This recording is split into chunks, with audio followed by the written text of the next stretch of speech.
Halo, assalamualaikum warahmatullahi wabarakatuh. Perkenalkan, nama saya Adriansyah. Kali ini saya akan mengajarkan mengenai kursus akuntansi dasar ya. Nah, namanya juga dasar, artinya kita seperti dari nol ya. Jadi kita belajar seperti dari nol. Nah, jadi kalau kita pertama-tama belajar akuntansi, kita kenalan dulu apa sih sebenarnya itu akuntansi ya. Jadi kita mulai dari pengertiannya dulu. Jadi pengertian akuntansi sebenarnya macam-macam ya, banyak versi. Nah, ini hanyalah salah satu dari versi yang banyak itu. Jadi akuntansi menurut salah satu versi itu adalah akuntansi ya. Adalah suatu sistem informasi ya yang mengidentifikasi,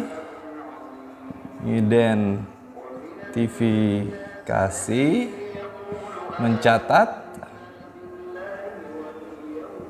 dan mengkomunikasikan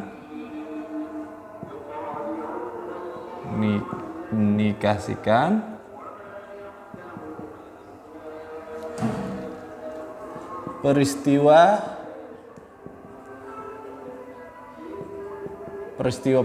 ekonomi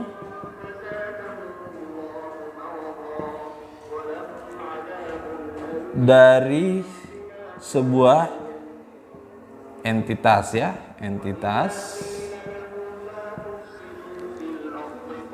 kepada pihak yang berkepentingan.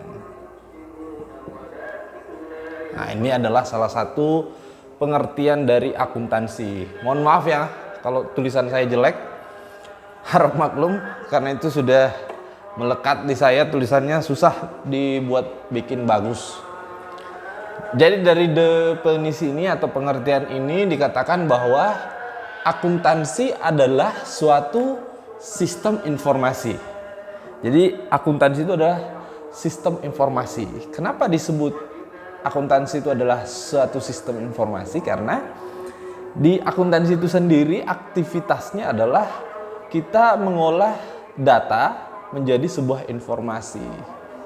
Dan itu di prosesnya itu, cara memproses data itu menjadi sebuah informasi dalam sebuah sistem ya.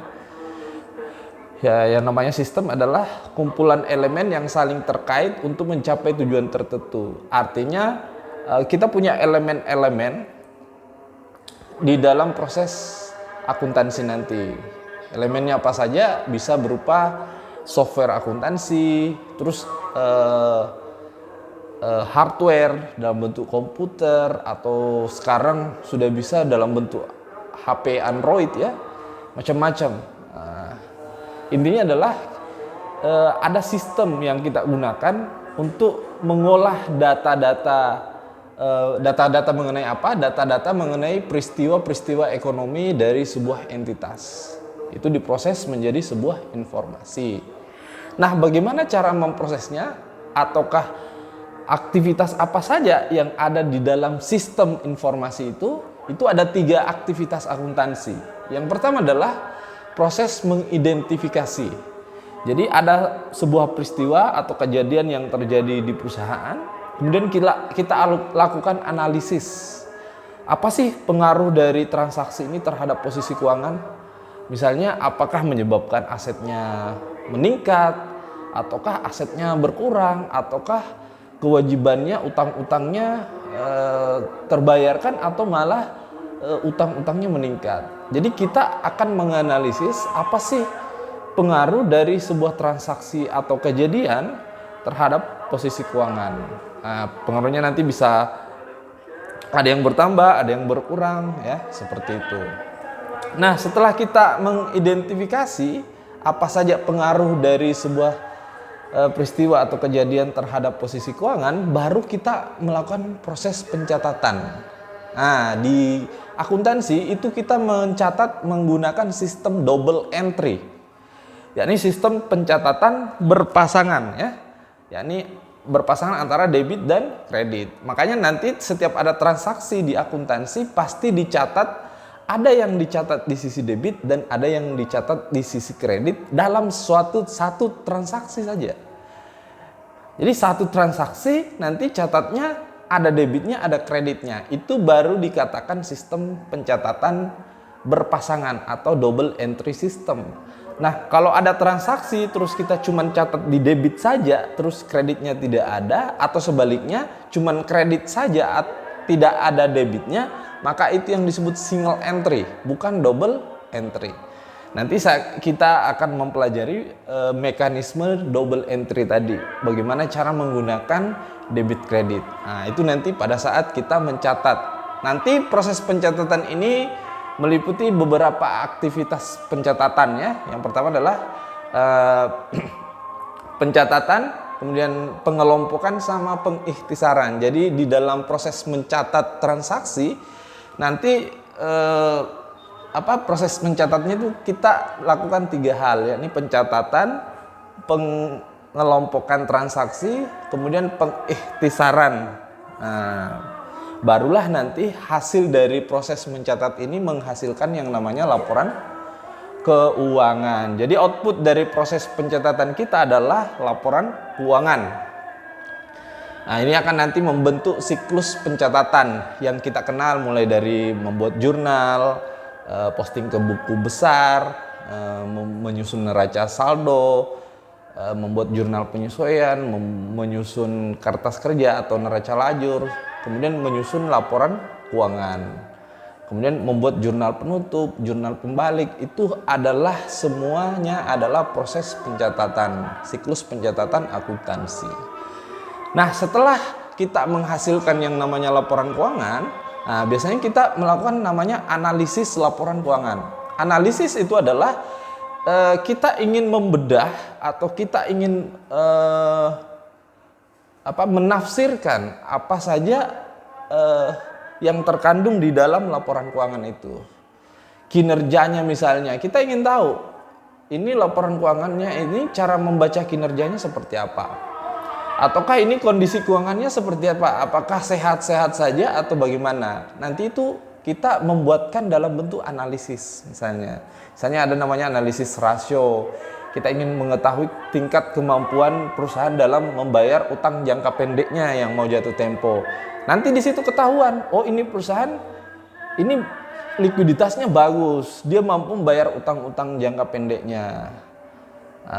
Atau analisis lain, perusahaan ini susah nanti bayar utang. Jadi dia harus mengambil tindakan apakah ingin mengajukan pinjaman kepada pihak lain atau menjual aset tetapnya, ataukah ingin mencari penyertaan modal baru, yani ingin investor baru. Nah, seperti itu. Itu nanti kita bahas di aktivitas mengkomunikasikan, yakni kita biasanya aktivitas di mengkomunikasikan itu adalah kita menyusun namanya analisis. Analisis ini gunanya adalah untuk mengetahui, misalnya yang pertama adalah kinerja keuangan perusahaan. Terus di neraca misalnya kita ingin mengetahui kondisi keuangan perusahaan, tingkat kesehatannya dan lain sebagainya.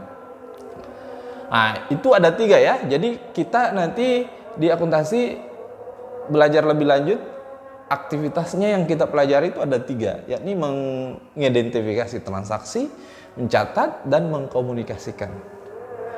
Nah, jadi nanti di akuntansi ada laporan keuangan, nah disertai juga sejumlah analisis ya, mengenai kinerja, mengenai kondisi keuangan perusahaan, mengenai perubahan posisi keuangan perusahaan. Nah, informasi itu kita sediakan untuk siapa sih sebenarnya? Nah, kita menyediakan informasi itu kepada pihak-pihak yang berkepentingan. Jadi perusahaan itu ada pihak-pihak yang berkepentingan di terhadap perusahaan tersebut.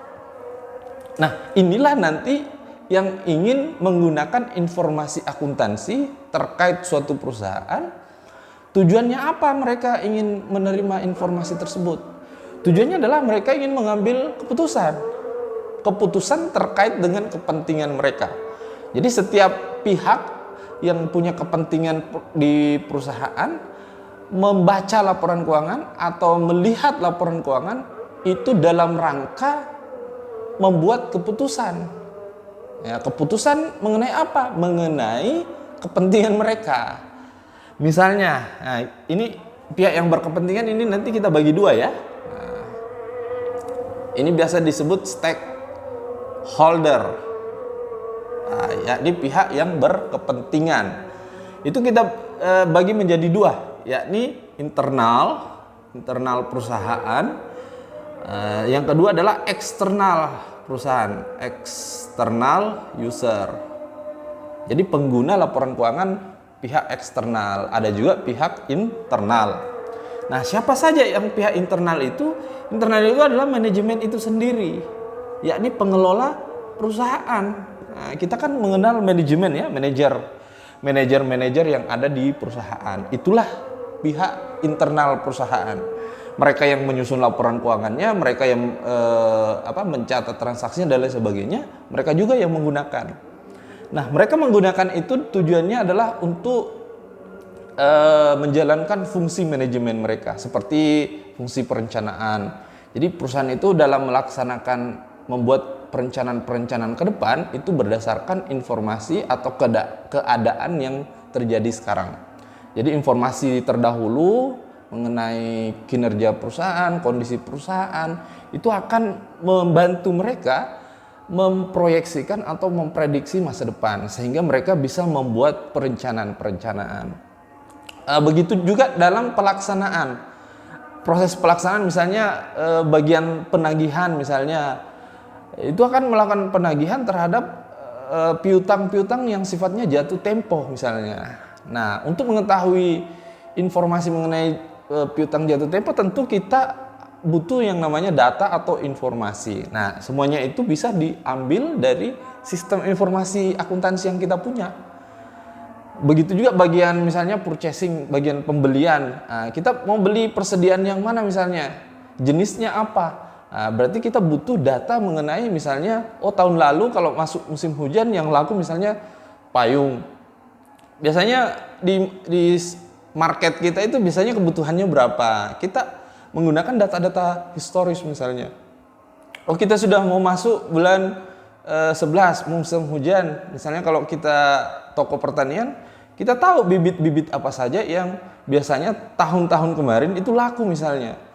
Itu gunanya laporan keuangan yang kita punya. Di dalamnya banyak data dan informasi yang kita bisa gunakan dalam mengambil keputusan seperti itu. Jadi manajemen tiap harinya tiap waktu menggunakan data untuk mengambil keputusan. Nah, di situ juga terkait fungsi-fungsi mereka. Untuk yang level manajemen top, yang keputusannya strategik, mereka juga menyusun rencana-rencana dan melakukan mengambil keputusan-keputusan strategis. Juga mereka membutuhkan yang namanya data dan informasi yang kita sediakan dalam akuntansi. Tujuannya apa? Supaya mereka mengambil keputusan yang terbaik. Bukan sekedar mengada-ngada atau mereka-reka, tapi ada data yang kita gunakan untuk mengambil keputusan. Oke, itu ya internal, pihak internal yakni manajemen itu menggunakan data dan informasi yang kita sediakan dari proses akuntansi ya. Terus pihak eksternal siapa? Investor ya, dan calon investor. Nah, siapa itu investor? Investor adalah pihak yang menanamkan modalnya di perusahaan. Contohnya adalah pemilik saham atau shareholder. Mereka adalah investor. Nah, mereka punya kepentingan terhadap perusahaan. Ya jelas, mereka adalah pemegang saham. Mereka mau ambil keputusan berkaitan dengan investasi mereka. Apakah saya menanamkan modal di perusahaan ini itu menguntungkan atau tidak? Ataukah saya bandingkan dengan perusahaan lain, ternyata perusahaan lain tingkat keuntungan yang diberikan itu jauh lebih bagus, mending saya pindah misalnya. Itu adalah keputusan-keputusan yang berkaitan dengan investasi. Apakah kita ingin menambah investasinya atau mempertahankan investasinya atau malah melepaskan investasi kita di suatu perusahaan. Nah, tentu saja kita membutuhkan yang namanya data dan informasi. Salah satunya adalah dari laporan keuangan yang disediakan dari proses akuntansi. Mereka akan mengambil keputusan dari situ. Terus selanjutnya, ini saya sambung di sini ya, pihak eksternal itu ada namanya kreditor. Kreditor dan calon kreditor. Apa itu kreditor? Kreditor itu adalah pemberi pinjaman, misalnya bank, ya, bank. Bank itu memberikan pinjaman kepada perusahaan. Biasanya kalau kita mau minta pinjaman, biasanya mereka minta laporan keuangan ya. Kalau skalanya besar, malah dia minta laporan keuangan kalau laporan keuangan kita itu untuk diaudit dulu terlebih dahulu. Jadi mereka itu butuh laporan keuangannya kita. Tujuannya apa? Tujuannya dia ingin mengukur kemampuan kita. Misalnya kalau kita pinjam 2 miliar misalnya, mampu dia tidak membayar utangnya, misalnya cicilannya sekian, dibayar tiap bulan. Mereka memprediksi dari laporan keuangan yang kita punya. Oh, ini tingkat kemampuannya menghasilkan kas sekian. Kalau dikasih tambahan modal sekian, ya dia mampu menghasilkan kas sekian setiap bulannya. Mampu dia tidak bayar utang-utangnya misalnya. Nah, dari situ mereka mengambil keputusan apakah memberi pinjaman atau tidak memberi pinjaman. Itu untuk calon kreditur ya. Nah, kalau kreditur yang ada, dia kasih pinjaman, dia pantau juga keuangan perusahaan yang dia beri pinjaman ini. Jangan sampai misalnya dikasih pinjaman disalahgunakan. Ataukah ada kontrak-kontrak di dalam kontrak utangnya tersebut tidak dilaksanakan. Misalnya di kontraknya itu mengatakan bahwa debitur yang meminjam ya itu tidak boleh memberikan dividen kepada pemegang saham selama utangnya belum dilunasi misalnya utangnya jangka waktunya 2 tahun. Nah, itu tidak boleh bagi dividen. Tujuannya apa? Supaya ada kas tersedia untuk pembayaran cicilan kreditnya misalnya. Itu adalah kontrak-kontrak yang dipantau oleh kreditur. Dari mana? Dari laporan keuangan. Nah, terus siapa lagi? Pihak eksternal. Ini kreditur sama investor biasa disebut dengan pihak utama yang berkepentingan dari laporan keuangan yang kita punya. Jadi mereka adalah pihak eksternal yang merupakan stakeholder utama. Nah, terus masih ada stakeholder lain yang masih banyak sebenarnya. Saya cuma mau bahas 3. Yang ketiga adalah ada namanya fiskus. Nah, fiskus ini adalah pihak otoritas perpajakan ya.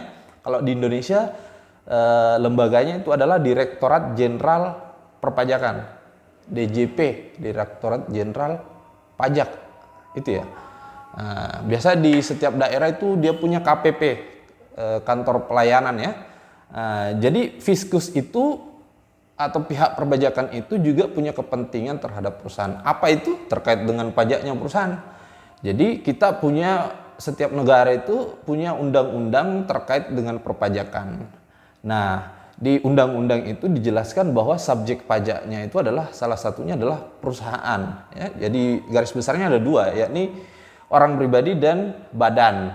Perusahaan kan itu bisa berbentuk perseorangan, bisa berbentuk badan. Dan perusahaan itu adalah subjek pajak. Mereka punya kewajiban-kewajiban perpajakan yang harus dilaksanakan seperti melakukan pemotongan, melakukan pembayaran pajak.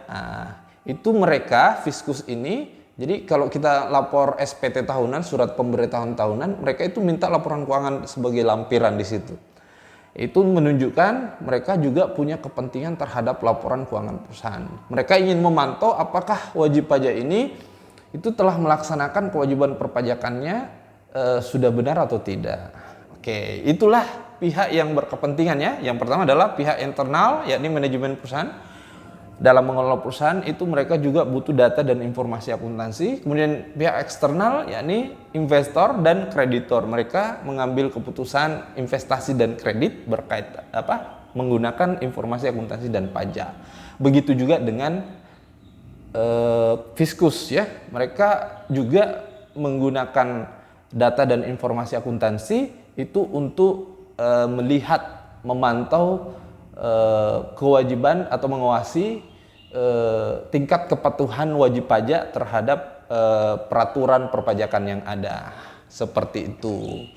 Jadi saya ulangi lagi, dari definisi ini kita bisa melihat yang pertama adalah akuntansi adalah suatu sistem informasi. Kenapa disebut sistem informasi? Karena aktivitasnya adalah mengolah data. Nah, data mengenai apa? Data mengenai peristiwa-peristiwa ekonomi yang terjadi di sebuah entitas, kemudian diolah menjadi sebuah informasi.